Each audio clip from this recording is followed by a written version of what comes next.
Hello and welcome to the Heads and Volleys podcast with me, Lee Dunn.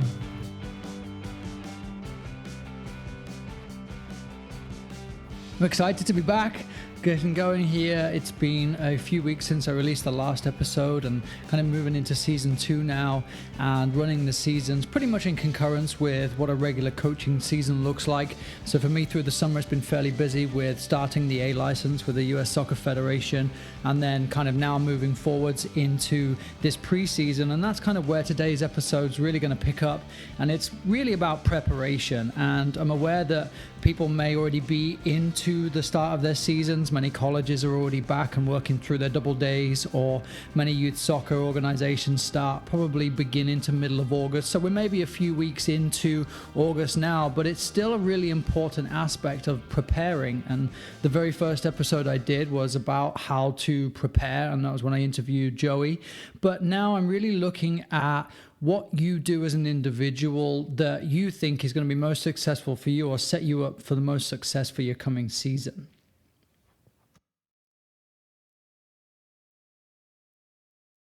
This all came about from my own practice of planning for my season and deciding that I was going to just scroll through Twitter, see what people are doing, see what people are at, because a soccer coach spends all of his life on the field, and the moment he spends a day off of it, then suddenly he can't wait to get back on it. And so in this kind of downtime through mid-July, I decided to put the question out and ask the coaches on there what was most important to them when beginning to plan or beginning to prepare. So you may be in a phase right now of working through preseason. So then the question for you is, how is it going? Have you taken a second to stop and sit and think, how is it actually going? Am I achieving my game model? Am I implementing my style of play? Are the players comfortable? Are the players involved?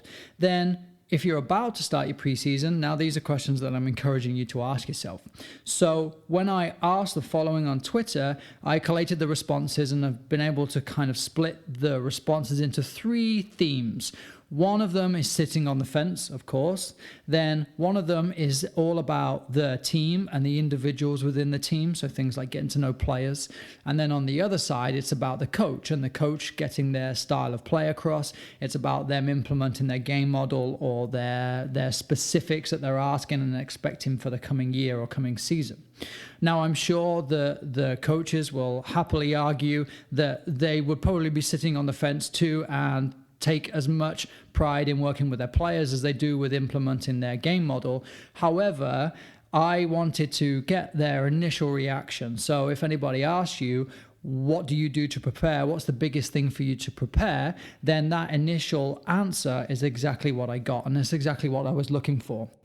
So I'm going to read out the quotes. I will then add in any additional interaction I had with that coach or that individual, and then I'll just tag them at the end in the show notes. So you'll get their name here, but then I'll also put their Twitter handles on there too, so you can connect with them if there's anything that you really want to follow up with or if you want to ask any questions. So here we go. One of the first responses I got, and what really led me to identify this as a category that a lot of coaches were really caring about, was from Migsy. He says that coach-athlete relationship is by far important in the beginning of the season. If mastered correctly, players will work for you and the team. Seems like you're doing a good job in investing your time with your athletes. And then he also adds that team chemistry and cohesiveness create an environment where all players and staff are on the same page to meet a certain goal. Now, you may be in an environment where you do have additional staff. You may be in a college environment or a club environment with an assistant, or it may just be you. But I really think it's a good point in terms of this team chemistry, this team cohesion, and an environment where the players see how much you care about them. Then Mike Rutherford adds that implementing a culture and the standards and the values and the behaviors. So again, it's all about that total environment. So I asked him how. He says he begins with sharing his core values and then inviting the rest of the squad, which includes coaches and players, to co-create their own for their environment. Key questions for this include the big picture. What is the end goal? What standards and behaviors are going to steer us in that direction? Who holds us accountable? And then he mentions dual leadership. And so dual leadership in your environment could be the captains of the team along with yourself. It could be other leaders of the organization as well as you. And that will then go towards determining your end goal. So for example, if you're a college coach, you may not have an option but to try and win for the entire season. Whereas with a lot of our younger teams, especially in youth soccer, you may find yourself looking at an all-encompassing environment where players are learning skills, and you may have measurables that way. And going to tournaments and winning plastic trophies may not be high up there. And of course, it's always important to win. But that is something that I encourage you to consider. What is your total end goal? What are you looking to achieve? There is, Stuart Walton added that the social side of things with team bonding and integrating new players is valuable, and I couldn't agree more. And I'm really open to the idea of having players together away from the soccer field. Now, a lot of my responses to coaches was to ask them, how do you do it? How do you do that? Because we only have a certain amount of hours in the day. Many of us are coaching as supplemental income, so secondary jobs. How do you find the time to now apply these team bonding ideas or this integration of new players and these social events? And that's where I think tournaments have a value, because you can spend 2 or 3 days together in an environment that is around the purpose of your collaboration. So you're together because you are playing soccer and you happen to be at a tournament. But there are things like hotel stays, then you can use swimming pools and outside aspects from the tournament that you can use to really help build your team cohesion.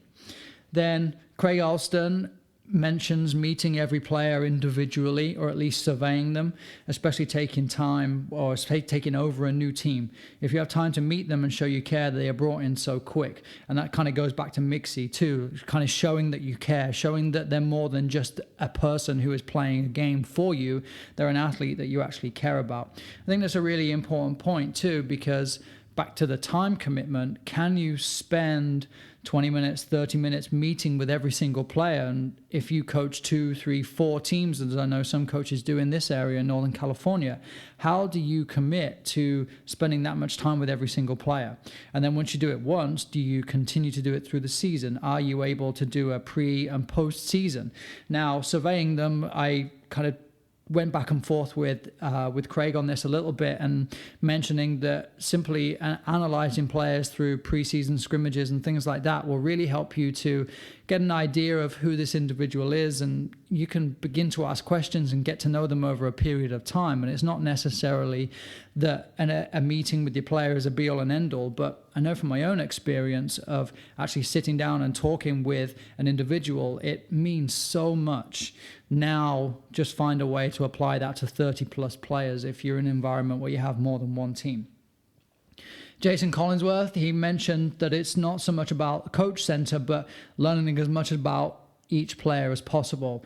Which players need to be pushed, which ones need a pat on the back, what buttons can and cannot be pushed, and then depending on the level, why is each player playing? And I think that's a really, really valuable point that Jason makes at the end there, because many of us may have players coming to us that are playing just because it's soccer season and that's what they do, or they may just be a great athlete and soccer's working for them because you can kick it long and they can chase it.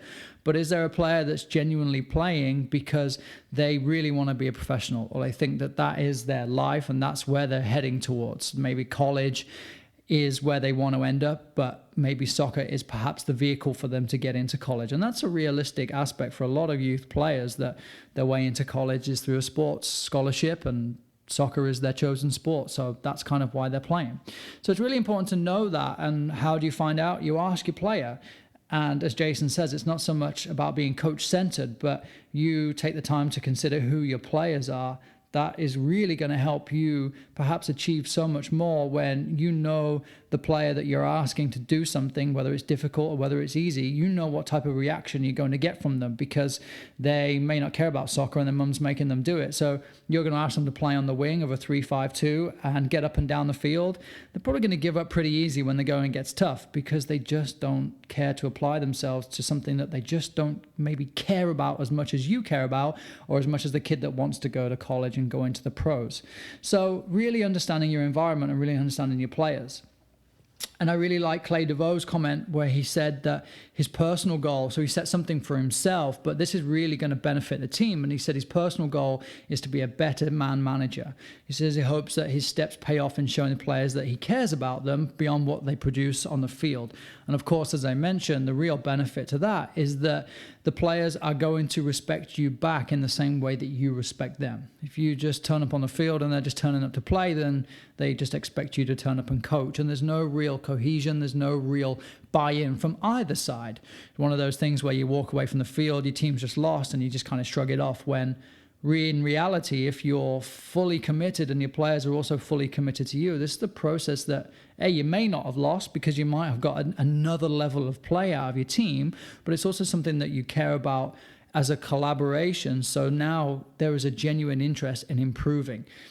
And I think that's echoed really well by Lee Ballard when he says that understanding and meeting the motivational needs of players and developing the positive relationships. And then he goes on to explain the player-to-player relationship, the coach-to-player, the coach to others, which I would take as other parents or other interested parties within your environment. And then the same thing for the players. How well do they get on with other parents, or other parents shouting for them to go, go, go every time they get the ball? Or is there this real positive environment where everybody understands what is being asked or what is expected of each other?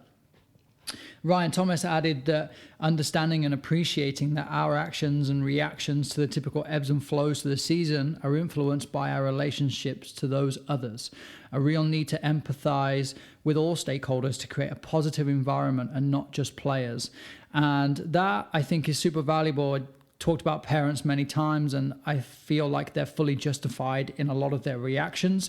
They feel like perhaps when they are paying for something, they have an opinion on it.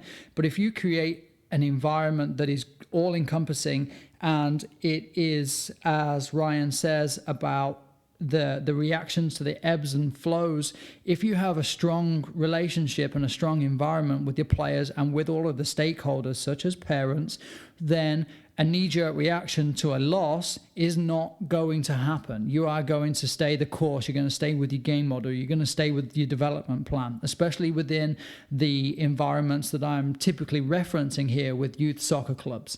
If you are in an environment where you're under pressure all of the time, now perhaps those ebbs and flows of the seasons become big spikes of ups and downs because we've won a game and it's great and everybody's happy again, and then we lost and now suddenly we're back to square one and everybody's hating each other. Again, in the youth environment, you create a solid foundation with your environment. Now you have an expected ebb and flow of the season, and the team accepts it and they ride with it because everybody's on board and pushing towards the same goals. Ellis Riley mentions that if you can create a team identity and then you lay the foundations for a culture to grow. And I've talked about culture before, and there's another podcast coming up soon with regards to creating that culture. And it's really just what do you want other people to say about your environment? And that's the best way I've found to explain it. So if I am looking to attract a certain type of player or a certain type of family, I think we can all say that nobody really wants the screaming dad or screaming mum on the sideline. So then how do you attract the family that is not that type of person? Well, you create a culture that screaming and shouting from the sideline is not acceptable. And you remove the people that are performing that away from your environment so that your culture becomes this positive that you want, where everybody is relaxed and everybody's enjoying the game. There's one example for you. But really, what is this culture that you want everybody to say about your team? So that if you played against another team, if that coach was asked at the end of the game, could you explain their culture? Would it be one that you would be happy to hear him explain or her to explain about you? That is the best way I can explain what you may be looking for in terms of, as Coach Ellis says, you're laying the foundations for a culture to grow. Then Pete Novoskovsky mentions having a clear team identity with setting values and behaviors and goal setting. And he's the first one to mention this, and I think it's really valuable in terms of setting realistic goals for the team and for your players too. I talked about the player development plan in last season's podcast, and I'll add that to the show notes too. But really important in recognizing what is achievable for your players. And is winning the division or moving into the national championships a realistic goal? Or is it something more collectively where we're just going to try and win half of our games? But setting these goals and also incorporating your players, I think, is super valuable. And I'm really interested to know from Pete, and I need to follow up with him in terms of kind of what he does. Does he ask the players? Do you ask your players? Or do you set a goal for everybody in terms of their own development or in terms of the team? Or do you invite them and their opinions in? And then Sarah West added in that building a strong relationship with the leadership, ensuring they understand their role in the team and implementing a regular leaders catch-up, which I think is a really interesting perspective. And I think it may be applying more to, and I think possibly you could do with youngers, but definitely with older players too, in that senior to high school to college environment where the leadership is something that's truly valuable. And I've had young players asking to be captain or trying to show themselves to be the captain of the team. But typically you find that captains are the seniors on the team, and the important role that they have as kind of being the sub-managers that can deliver on your game model or deliver on your standards and your expectations, that they are also brought into. So I thought that was a really valuable addition from Sarah. And then lastly, Ricky Powers on this one, he mentions that the most important thing for him is just to getting to know the lads getting to know him, and then introducing the key ideas of how he's going to play. So really just in line with all of the other comments, figuring out who your players are. Do they also play other sports? And again, there's another podcast coming shortly too, in terms of your multi-sport athlete and how you may begin to address that. But knowing who your players are and knowing what they love to do is going to really help you understand from a periodization standpoint, how tired are they when they come into your practice because they've just been doing something else prior. I have a player in one of my teams that's a fantastic basketball player, and that's okay. I love soccer, and when I first came to the US, I thought that I could turn everybody into a diehard soccer player and every other sport would just be forgotten. But over time, I realized that this kid is still playing soccer. He's still giving everything he can. He just also really likes something else. And that is my role in this environment, to support that and to not belittle his choices, but to perhaps give him the best experience I can so that he does love soccer more than basketball in the end. But if I don't know anything about him, I think he's tired, I think he's slacking off. Maybe I just think he doesn't like soccer all that much, when actually he's probably just played 2 hours of basketball and he's really tired. So again, as Ricky said, knowing your players, knowing your environment, knowing who you are working with. And then he moves into our next column, which is looking at the ideas of how we're going to play.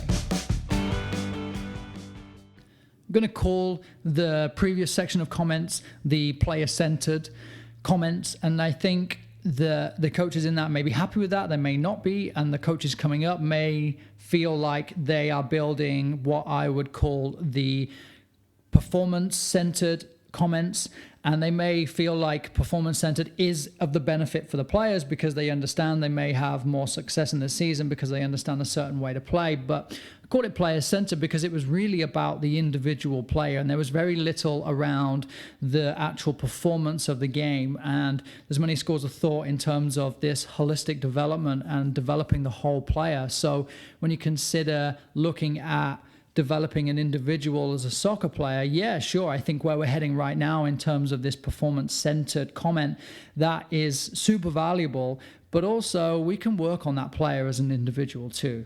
So first comment I got here is from Mastermind Coaching, and it said that developing a system and a style of play, and then working on getting players to gel together. And I think even at the professional level, you hear in the commentary on the weekend on the TV where there's all these new players and they're just not gelling together when a pass goes out of play, or somebody makes a run and the ball gets played behind them, and vice versa. So getting players to gel together, I think, is super valuable. And then, as Paul Kelshaw notes too, that establishing a team shape and a style of play, and then truthful communication with players and parents. So he also goes on to mention individual and team goals also, but this truthful communication kind of steps back into this player-centered approach too, but really communicating what the expectations are. Is it that you can attend every practice and play at the weekend, or can you not Can you miss a practice and miss a game? Or is it simply stating that we're out here to have a great time and we'll see what happens?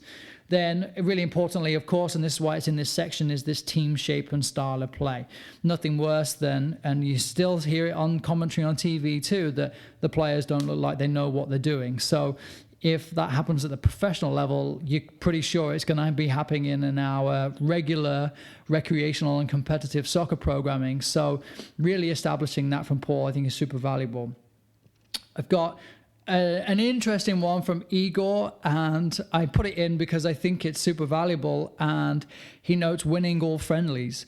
And many of you may be in an environment where winning is valuable, and it also sets a tone for the season. Think about the English League and the Community Shield and kind of winning that, as Jose Mourinho identified it, as a valuable trophy or as a significant trophy. So really winning those friendlies can help set a standard for your team. Now, you could take a shortcut and you could scrimmage against lesser opponents and kind of guarantee yourself a win. But I think it's a valuable point, and it's kind of said with a bit of tongue in cheek, I think, but it's a really valuable point that if you start off on a winning foot, it's really going to help you push on to the rest of the season and continue to receive that buy-in from the families and from the players. From Patrick King, you guys will be familiar with Paddy after a couple of interviews with him, but he says for him, it has to be making sure our playing style is all on the same page in the key moments of the game. So he focuses particularly on transition and playing out of the back and then defending from the front.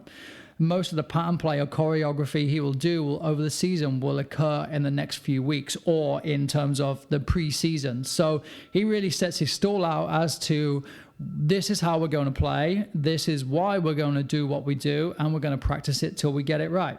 And you may be along that line of thought too, that you'll get to know the players as you are implementing this style and announcing these expectations as the game has continued to develop within your own practice and within your own environment. Because I think you can really get to know players when they're under a stress, when they're under this pressure to perform, and especially if they're new to your environment too, then you can begin to set these expectations right away. And it's not like you're going to have a couple of nice team meetings and everything's going to be great and you go bowling together and then suddenly you get on the field and you're asking this kid, to reference the example earlier, to run up and down the wing, and you haven't realized that he just doesn't care because you're already 3 weeks in and you haven't really seen much of him. So really important from Paddy there, I think, that you set your stall out and you say, this is how we're going to play, this is what we're going to do, and you're going to become familiar with that really, really quickly. A couple of funny ones. Nicholas Rizzo, he added, stay healthy. And I think from a super competitive and performance environment, staying healthy is, of course, key. I heard the other day during the NFL preseason, they were talking about how players play to avoid getting injured. And I'm sure there may be elements of that, especially at a higher level of play. And I think that even from a coaching perspective, staying healthy mentally, that you have a plan, you have a periodization plan or a game model that you are following, so that you're not just darting all over the place and moving from defending up in the final third to then suddenly defending set pieces and moving your focus all over the place, that your players are getting confused. They're joining into the season with not really understanding what the main concepts are. And as Paddy says, he focuses on transition, he focuses on playing out the back, and he focuses on defending from the front. Those are the three key moments that he sits on. Then the rest of it will develop around that. But in terms of staying healthy, I think mentally for a coach, you know exactly what you're working with and what you're trying to bring into everything that you do. Then I've got John Adams notices, and this is old school, run as much as you can, touch the ball as little as possible. And I think this is something that I've seen a lot of, unfortunately, here in Northern California, that high school soccer is a winter sport. And we tend to find that players are finishing their club season in November, and they're jumping into their high school season. Well, the high school coach hasn't seen the players, seems to have, and here's my experience, seems to have forgotten that those players have also been playing prior to coming to the high school team. And so the first thing they want to do for the first week or what have you is fitness. And it just blows my mind. And that's kind of part of the reason why I added John's comment. And I think, again, this is probably a tongue in cheek that we're all of this progressive mindset that the game can be the teacher, and you can get fit by using the ball and using a periodization plan that accounts for the activity level and the intensity that you require. But why would you, as a coach, not know anything about your players? And kind of going back to the player-centered comments in terms of asking who they are, what they do, where they've been, then you may understand that, oh, actually, these players play at a really high level. Or perhaps your team is coming to you from another club, or as a bunch of players that have been playing on tournament teams throughout the summer. There's just so much you don't know if you don't get to know your player. And I think that running as much as you can is an old school way. I call it old school because that's typically how it is. You run laps of the field, and it's push-ups, and that's my understanding of what a typical double day may look like at a higher level of build this quote-unquote fitness. So really understanding who your players are and knowing that your young players have probably had a busy summer. I've had kids that have traveled the world, and a kid that spent however many months in Japan visiting family, but while he's in Japan, he's doing school, and he's also playing. He's playing on the dirt that they play on in Japan, and he's playing every day. Now, I don't know that if I don't ask, and now I can do with that what I will. And part of that is definitely not going to be making him run because he's already been playing. So then I want to look at Mark Jenkins here. He mentions that for his age group, technical work to build up football-related fitness and match sharpness, along with tactical elements that we'll work on in more detail during the season. So he uses it to begin to shape his season and not necessarily get all of his points across. And the reference to working in his particular age group identifies that he's working with some younger players that have likely forgotten what he was teaching them in the previous season. So again, really understanding who your players are, but understanding what your players may be able to comprehend. So you have a pre-season and you have younger players. You can't necessarily load your entire game model onto them and expect them to be able to deliver. So he introduces some foundations and then begins to build on that throughout the season. And there's nothing better than, I think, to be able to constantly reference. Do you remember when? Do you remember this? What were we looking for in this moment? And I do a lot of pre-season meetings with my players, and I present general concepts. So I use the same approach as Mark here in terms of saying, we have the ball in our defensive third. These are some of the core principles that our team is working through when we have the ball here, when we have the ball in the attacking third, or when we don't have the ball. So these are simple concepts that we can enhance on the field and really challenge the players to see more of, or at least to dive into more. So I'll move into the guys that I feel like sat on the fence and kind of touched on both sides more so and more obviously than the player-centered or the performance-centered comments. And it starts with Johnny Pritchard, and he mentioned team chemistry and then playing style. And he mentions a couple of key things here in terms of identity, and I will take that back to kind of the culture and in terms of identity of who the team is, who we are collectively, how we are doing what we're doing.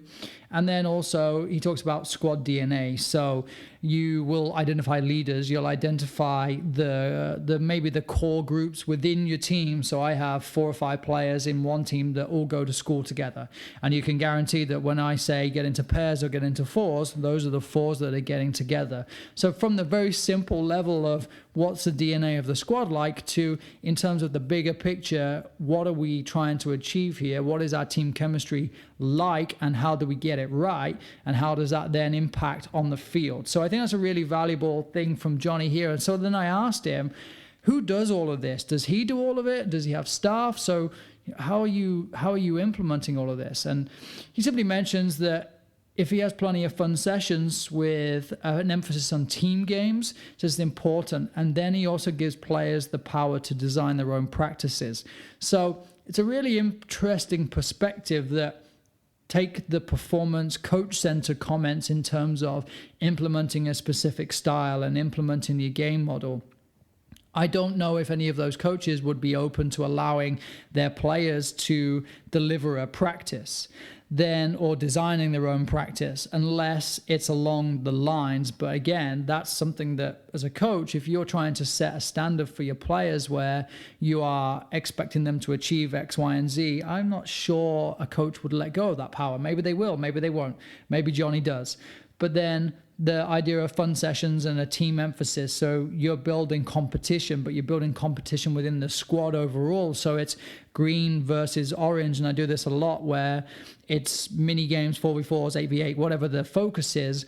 And then at the end of it, we have a winner and a loser. But right after that, my comment is, okay, take your penny off, drop it on the ground, come on in, because we've gone from teams to a squad. And that's always a really nice note that, yeah, you may have been a loser, yeah, you may have been a winner, but collectively we're all winners because we're a squad. Jen Q commented and noted the assimilation of new players, then teaching of formation and communicating player roles on and off the field. She made a comment of settling set plays. And that's always something really interesting. And I have a set pieces portion on my website where I'm trying to encourage a consistent picture for the player. So there's options within the set pieces, but it's a really interesting thing from Jen, and I think is applicable across all levels, that set pieces really can make or break a game. And if you're winning 1-0 and you concede a corner, I know from a lot of youth soccer experience, that's like the old Football Manager game where anytime there was a corner on the GIF, you knew that was going to be a goal. It's almost like a glitch in the game, that it's an instant pressure and everybody feels it. So I side with you there somewhat, Jen, that having this set play idea nailed down and players knowing their roles, I think is super valuable. So she talks about teaching the formation and then bonding, but then also play.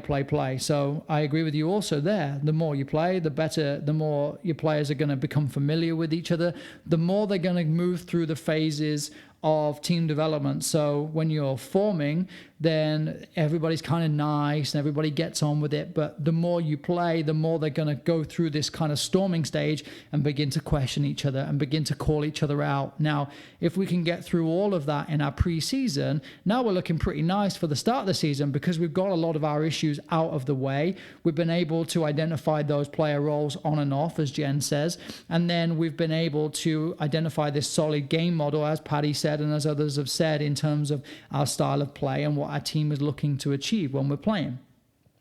And then I'll wrap up here with Byron. He mentions he kind of took both approaches really and said on the field, it's implementing your style of play. And then off the field, it's setting standards and expectations for the year for the team. So if we can encompass everything, I think Byron sums it all up there nicely. And I'm interested to know how you do it off the field. As I said earlier, are you able to spend time in a classroom, or do you sit on the side of the field for 10 minutes and identify these things? I use a lot of Google Forms in asking players questions. So it's anonymous in terms of them presenting it in front of a group, and especially in a new group environment where people are afraid to have a voice or they're too shy, especially if they're coming into a team that's already been established with 10 players, for example, returning. Now, I ask them to do things electronically because they're screen age athletes, so they know exactly what they're doing, and their parents have no idea how to use a Google form. But for them, it's super simple for them, and it's super interactive, that it's kind of on their level.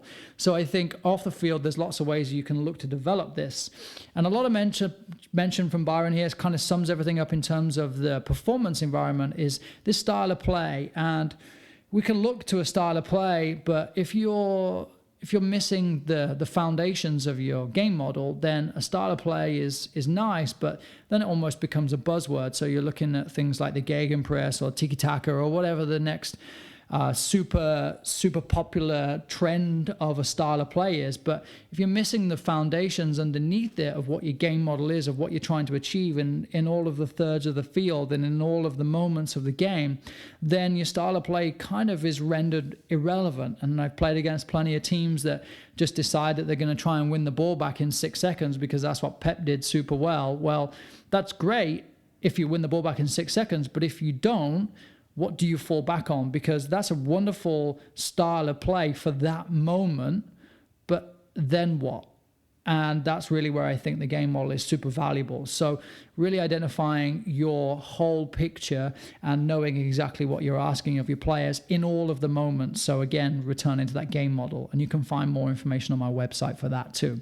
So in the show notes, I'll add in all of the contributors to this episode. And it was super exciting really to kind of pull all of these comments together and then begin to identify who and what I think is super valuable in terms of what's all about the player, what's about the performance environment. And of course, now I've gone through all of this, I definitely sit on the fence in terms of applying time and personal development plans and team plans, but then off the field, and then also moving on to the field of having this game model that's painted out and I know exactly what I'm doing. And at any time I can ask a player, because I keep referencing and I keep revisiting and I keep asking, in this moment, what are we looking to do? What do we want to do? What is one of our principles here? Give me a second principle.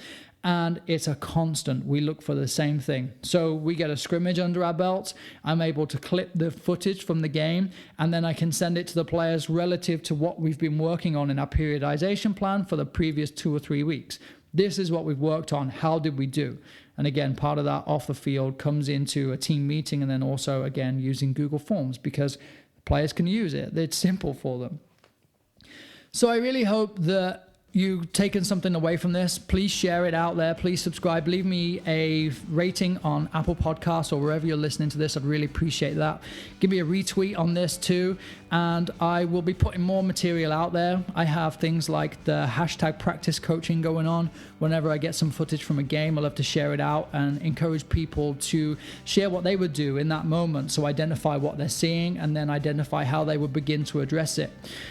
As I always reference to Twitter, I love it because it's an environment full of people that are looking to do the same thing, and that's to better the game. And ultimately, that's what this podcast is all about.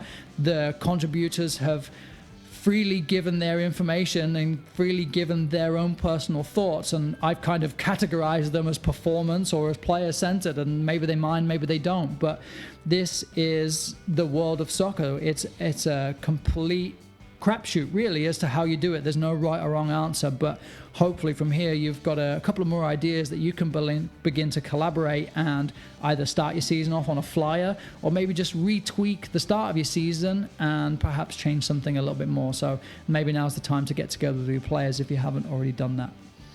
Thank you so much. Thank you as always to Tactical Pad for their sponsorship.